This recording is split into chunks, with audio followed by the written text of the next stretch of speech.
শিক্ষার্থী বন্ধুরা, তোমরা কেমন আছো? আশা রাখছি তোমরা অনেক বেশি ভালো আছো এবং সব পদ্ধতিগুলো খুব ভালোভাবে করতে পারছো বলে আমি বিশ্বাস করি। তো এতদিন পর্যন্ত এখনো যারা আমার চ্যানেল একেএমএফ ইউটিউব চ্যানেলটি সাবস্ক্রাইব করে তারা অবশ্যই সাবস্ক্রাইব করবে এবং বেল আইকনটি বাজিয়ে দিবা। আমি তোমাদের সকলকে অনুরোধ করছি, তোমরা যারা আমার ভিডিওটি দেখছো তারা প্রয়োজনীয় জ্যামিতি বক্সটা নিয়ে বসে যাও এবং তোমার যে প্রয়োজনীয় যে যন্ত্রপাতিগুলো আছে সেগুলো যেন সঠিক আছে কিনা সেটা একটু দেখে নাও।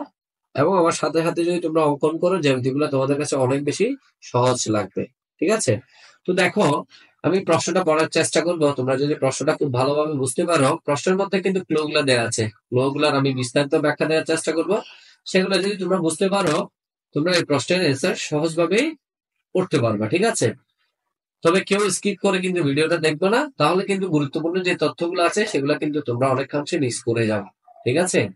একটা প্রশ্নের সমাধান শুধু দেখলে হয় না, গুরুত্বপূর্ণ একটা শিক্ষা গুরুত্বপূর্ণ যে তথ্যগুলো আছে এগুলো যদি শুনো তোমরা, তোমরা অবশ্যই অবশ্যই আমি আশা রাখছি অনেক বেশি দক্ষ হয়ে উঠবা।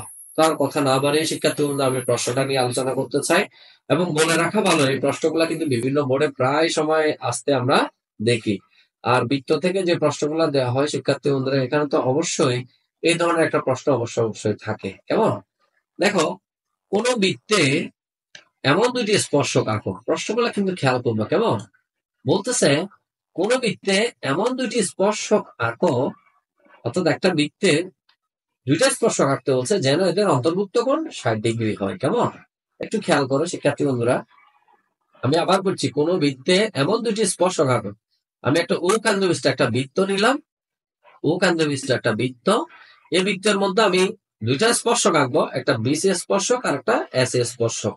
এমন ভাবে স্পর্শক গুলো আঁকবো যাতে তাদের অন্তর্ভুক্ত যে সি কোণটা আছে এই কোণটার মান যেন 60 ডিগ্রি হয়। শিক্ষার্থী বন্ধুরা, ঠিক আছে? আশা করি তোমরা প্রশ্নটা বুঝতে পেরেছ। এবার খেয়াল করো সমাধান অংশে, মনে করো ও কেন্দ্র বিশিষ্ট এবিডি একটি বৃত্ত। আমি যে কোনো ব্যাসার্ধ নিয়ে, আমি যে কোনো মাপে যে কোনো ব্যাসার্ধ নিয়ে আমি একটা বৃত্ত অঙ্কন করলাম, যার কেন্দ্র হচ্ছে শিক্ষার্থী বন্ধুরা হচ্ছে যে ও, ও কেন্দ্র বিশিষ্ট এবিডি একটা হচ্ছে কি বৃত্ত। এখন এই এবিডি বৃত্তে এরকম আমি দুইটা স্পর্শক আঁকবো, যেটা বলেছে একটা এসি আর একটা হচ্ছে বিসি। সেটা কিভাবে আঁকবো? এমন ভাবে আঁকবো যাতে তাদের অন্তর্ভুক্ত কোণ কত ডিগ্রি হয়, সি কোণটা যেন 60 ডিগ্রি হয়। ঠিক আছে? তাহলে তোমরা মনে হয় প্রশ্নের যে অ্যাডজাস্টমেন্টটা সেটা মনে হয় বুঝতে পেরেছ। এবার খেয়াল করো কিভাবে আমরা অঙ্কন করি। শিক্ষার্থী বন্ধুরা দেখো, আমি যদি ও এ যে কোনো ব্যাসার্ধ নিলাম, ওকে কেন্দ্র করে ও এর যে কোনো মাপের একটা ব্যাসার্ধ নিয়ে নিলাম এবং এ ও বি সমান আমি একটা 120 ডিগ্রি কোণ আঁকলাম চাঁদার সাহায্যে। শিক্ষার্থী বন্ধুরা, আমরা ওকে কেন্দ্র ধরে যেহেতু বৃত্তটা এঁকে ফেললাম, এখানে আমি ও এর সমান ব্যাসার্ধ নিয়ে যেহেতু বৃত্তটা এঁকেছি, ওকে কেন্দ্র করে চাঁদার সাহায্যে আমরা এ ও বি কোণ সমান আমি 120 ডিগ্রি কোণ আমাকে আঁকতে হবে। এখানে আমি সেটা বুঝিয়ে দিয়েছি। ঠিক আছে? এখন ও বি রশ্মিটাকে দেখো, ও বি রশ্মিটা আমি যোগ করলাম এখানে লম্ব টেনে। এই যে লম্বটা কিভাবে টানতে হয় তোমরা অবশ্যই জানো। ওবিটা একটা লম্ব টানলাম, ওবি যে রশ্মিটা টেনেছি আমি সেটা এই বৃত্তটাকে বি বিন্দুতে কি করেছে, ছেদ করেছে। এখন আমাকে করতে হবে কি, বি বিন্দুতে এবং এ বিন্দুতে শিক্ষার্থী বন্ধু আমাকে লম্ব অঙ্কন করতে হবে। ঠিক আছে?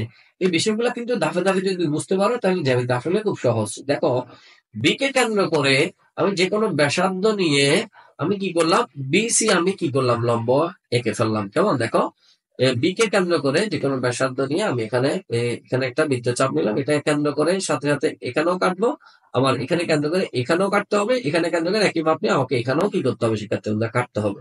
তারপর বি থেকে আমি সি পর্যন্ত কি করে দিব, যোগ করে দিব। ঠিক আছে? চাইলে আমি এটা আরো লম্বা করে টানতে পারি। বি থেকে সিটা আমি কি করে দিলাম, যোগ করে দিলাম। এবং একে কেন্দ্র করে আর একটা যে কোনো একটা ব্যাসার্ধ নিয়ে আমি এখান থেকে, আমি এখানে একটা চাপ নিয়েছি, এখানে কেন্দ্র করে এখানে একটা চাপ নিব, তারপরে এখান থেকে এখানে একটা চাপ নিয়েছি, এখানে কেন্দ্র করে আমি এখানে আরেকটা চাপ নিব। তখন এ থেকে এই যে দুইটা বৃত্ত চাপের যে সাইড বিন্দুটা সেটা দিয়ে এ সি পর্যন্ত টেনে দিছি, চাইলে আমি অনেক লম্বা পর্যন্ত টানতে পারি। ঠিক আছে?